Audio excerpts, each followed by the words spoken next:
કાંઠે ઝૂંપડી બાંધી અને મૂળદાસ ઠાકરની સેવા કર્યો. અમરેલીના મહાજનો, આજુબાજુના ભક્તજનો રોજ સંતના આશ્રમમાં આવે અને સત્સંગ કર્યો. અમરેલીના પટાંગણની માલિકો મૂળદાસને ભગવાનની દ્રષ્ટિએ બધા જોવે. એવામાં એક દિવસની રાત્રિના 12 વાગ્યા, સંતના હાથમાં માળાનો બેરખો ફરી રહ્યો. તુહીરામ ના જા પાલી રહ્યા છે. એવે ટાઈમે એક દીકરી, એક બાઈ માણા કુવાને કાંઠે આવે છે. સંતે વિચાર કર્યો કે રાત્રિના 12 વાગે કોઈ બેન દીકરી કુવાને કાંઠે આવતી હોય, શું કામ આવે? આપઘાત કરવા માટે જ આવતી હોય. તેથી આ દેશના સંતે ગડગડતી દોટ દીધી અને દીકરીનું બાવડું પકડી લીધું. બેટા શું કરસ? કે બાપુ મને મેલી દો, મારે આપઘાત કરી લેવો. અરે પણ બેટા શું કામ? ભગવાને આવો પવિત્ર મનુષ્યનો અવતાર આપ્યો અને તારે આ બીજી ભૂલ કરવી છે? એક જન્મારો તું આપઘાત કરીશ તો હાથ જન્મારા સુધી તારે આપઘાત કરવો પડે. બેટા આપઘાત ન કરાય. બાપુ આપઘાત ન કરું તો હું જીવી આગું એમ નથી. હે દીકરી મને વાત તો કરી, તને દુઃખ શું છે? બાપુ હું તમને વાતય નથી કરી આપું. તેથી આ દેશના સંતે કીધું, બેટા તું મારી દીકરી અને હું તારો બાપ. બાપ આગે દીકરીને વાત કરવાનો કોઈ દોષ નથી, માટે જે હોય તે કે મને બાપ સમજ. પેલા તો બેટા ઈ કે તું સો કોણ? બાપુ જઈને સાધવી છું. રતનબાઈ મારું નામ છે. અમરેલીના નવયુવાનના ધ્યાનમાં આવી ગઈ. બાપુ મારાથી પાપ થઈ ગયું છે. કાલ અમરેલીની બજારની માલિકો મારા સંતાનના બાપનું નામ દેવાનું છું, કેનું દઉં?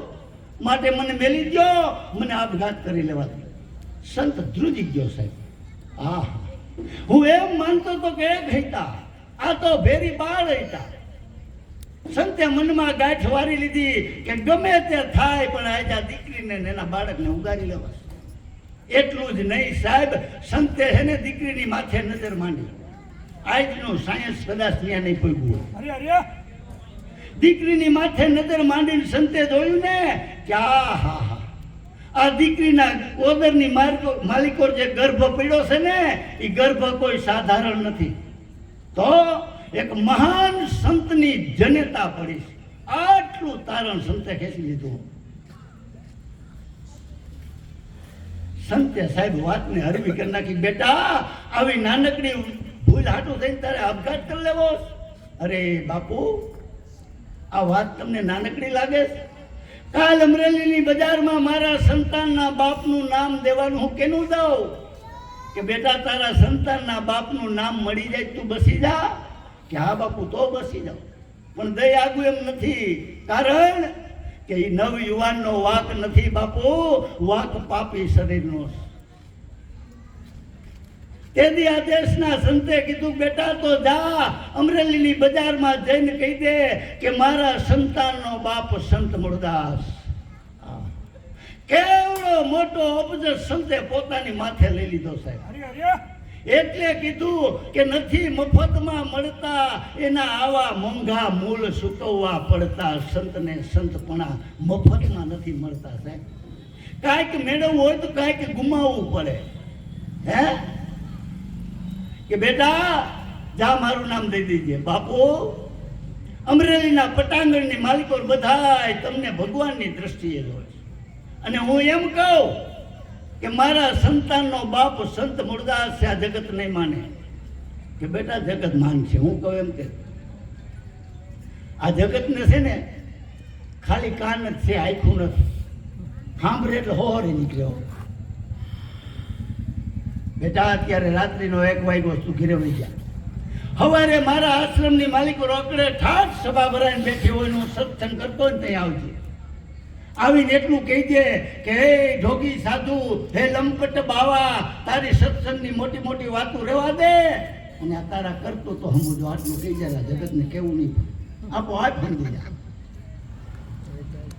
સંતના કહેવાથી દીકરી ઘરે ગઈ. બીજે દિવસે 10 વાગ્યાના દરબારમાં અમરેલીના મહાજનો, આજુબાજુ ગામના ભક્તજનો અકડે ઠાઠ સભા ભરાઈને બેઠી અને સંત મૂળદાસ સત્સંગ કરે. કેવો સત્સંગ સાહેબ, કેવો સત્સંગ! કૈલાસની તળેટીમાં ભોળોનાથ સમાધિ લગાવીને બેઠા, પડખે માતા પાર્વતી ભોળાનાથની સેવા પૂજા કરી રહ્યા છે. એવે ટાઈમે આકાશ માર્ગે દેવર્ષિ નારદજી નીકળ્યા. નારદજીની નજર કૈલાસની તળેટીમાં પડી સાહેબ. જોયું તો ભોળોનાથ સમાધિમાં, પડખે માતાજી સમાધિ કઈએ છૂટેની રાહ જોઈને વ્યાકુળ વ્યાકુળ થઈ ગયા. નારદજીના મનમાં એમ થયું માતાજી વ્યાકુળ વ્યાકુળ છે, લાઈને ટમકુ મેલી આવું. સાહેબ હાજી નારદ થયું નથી, તેદી હતા હો. રાહ જોતા હોય આ કુટુંબમાં તડ કઈ પડે. કારમીન પથ્થર જેવા પથ્થર તોડી નાખ્યો. અટાણા નારદજી તોડી નાખે. હું કુટે અમે ત્યાં ઢોલકાન મંદિર સાંજે નીકળી હાથર ભરતા હોય ને ગામના કીએ મારા બેટા ઉપડા કોકની પથારી ફેરવી. અહીં સાહેબ અમે કોઈ પથારી ફેરવી હે આટલું કે અમે અમને કઈ અસર ન થાય, પણ ઘીરે જાય. ભાભી મારા ભાઈ કેમના ગયા? કીધું રાજકોટ ભજનમાં ગયા ને સુરેશભાઈના ઓળખી તમે ફોન કાંઈ ગયો શોખ કોઈ મફત ત્યાં અસર કરે એવો કશો જેના અમે ક્યાં કાંઈ લઈ એ કે ડોહી બેઠા જાય કંઈ લેતા જાઓ પીન મારી જાવ. હવે પછી માહિતી 2 વાગે જાય આગળ ખોલવા કેટલી ટાઈમ પડશે. અરે અરે સાહેબ ઘીરે તો એવું હોય ને એમાં જો કંઈક લેતા હોય ને ખોટું અમે કલાકાર રાંધો આવડે એકથી પછી આવી કાયમ આગળ એમ હાટું થઈને અડધી કલાક ઊભું રહેવું. હે તો કીધું સારું આ તો કાયમનું જ નહીં મેર ખાય.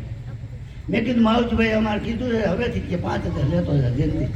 એટલે આપણે આવો પ્રશ્ન અમે જો કાંઈ લેતા નથી હો ભાઈ, પહેલાં હું તમને સફળ કરી દઉં. જે કાંઈ દો એ ફાંકી લે નહીં અમારા પૈસા, ખાલી એક વાહન ભાડું. જે કાંઈ અહીંથી ધર્માદામાંથી આપણું માખાવડ ગૌશાળા છે, આ મિત્રો આવે છે રસીભાઈ ને બધા ખબર છે, જે કંઈ દો પાકી પોઈન્ટ આપી દઉં સાહેબ. 1 રૂપિયો લેના દેના વિના નિસ્વાર્થ ભાવે અઠવાડિયામાં 1 પ્રોગ્રામ રાજકોટનો જ હોય. કાંઈ લેતા નથી, પણ ગાયું હાટું કાંઈકનું કાંઈ ગરદણીનો આગળ ફાળામાંથી તો અમને એમ થાય કે અમારી આંગણે ગાયું બાંધી 5 ગાયું નીણી ખાય. આવી અપેક્ષાથી હાકી છે, પણ ઘીરે અસર કરે. ઘીરે તાણ પડે જ આગળ ખોલવો. પછી કીધું સારું આ કાયમ તાણ પડે નહીં મેર ખાય.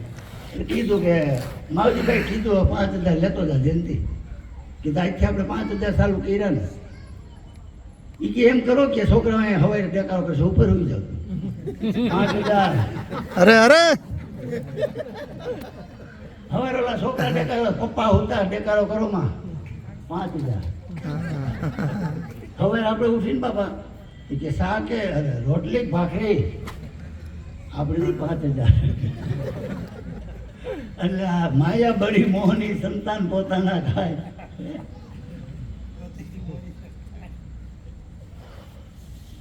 ક્યાં બોલ ગયા હતા? આગરિયા હતા. નારદની નજર કૈલાસની ભૂમિમાં પડી અને કે માતાજી વ્યાકુળ લેતો લાય એક ટમકો મેલી આવું. હું ઘરના ટમકાઈ સડી ગયું. એવું કઈ નથી. એવું બેનું સારું છે સુરેશભાઈ ખબર છે. આ તો તરીકે તમને 2 ઘડી મજા આવે એટલે વળી કઈ સુરેશભાઈ કિરાવી ભાભી કે મારે પ્રોગ્રામ કરશે એવું કઈ નથી. સારું નારદજીને એમ થયું કે લાય અહીં એક ટમકો મેલતો જાવ. નારાયણ નારાયણ કરતા વિતરા નીચે ભોળાનાથને પૈકે લાગ્યા, માતાજીને પાયવંદન કર્યા અને માતાજીને પ્રશ્ન કર્યો, હે માતાજી આ મારો ભોળોનાથ કેનું તપ કરે છે? લે પાર્વતીજી કે મેં કોઈ દી પૂછ્યું નથી. એ કે કાંધના કેરા કોરા. નારદજી કે માતાજી એટલું જ નહીં, મારો ભોળિયો નાથ મહાધર્મની વાત જાણે છે, તમને કીધી નહીં? મારો ભોળોનાથ હતા અમર, તમે જન્મો જન્મ અવતાર લ્યો ને તપ કરો ને ભોળાનાથને વળી મૃત્યુ પામો. એ મહાધર્મનો મહિમા સમજી લો, જન્મ મરણના ફેરા મટી જાય. આટલું કઈ નારદજી નારાયણ નારાયણ કરતા નીકળી ગયા. પછી બાયુમાના હક થાય છે. ભોળાનાથની સમાધિ છૂટી, થાતી સેવા પૂજા કરીને મીના ઠામ ખખડવા. આપણે ખખડે એમ જ. માતાજીએ ભોળાનાથને પ્રશ્ન કર્યો, સ્વામીનાથ કેનું ભજન કરો? ભોળોનાથ કે દેવી જન્મારા વહી ગયા, કોઈ દી ન પૂછ્યું ને આજ તમને આવો પ્રશ્ન કેમ થાય? તા તો માતાજી વધારે વ્યાકુળ થયા કે તમને એમ કે અમને બાયુમાનને કઈ ખબર નથી એમ? એ તમે મહાધર્મનો મહિમા જાણો છો ને અમને કીધો નહીં? ભોળાનાથ ક્યાંય દેવીને થયું છે હું? ક્યાંક નારદજી તો આટો ન મારી ગયો ને? ભોળાનાથે સમાધિ લગાવીને જોયું ને તો કે નારદીયા મને નો મળ્યો. કાંઈ વાંધો નહીં, પણ જોજો સાહેબ, આ દેવર્ષિ નારદ એની પાછળ બહુ મોટું રહસ્ય હોય.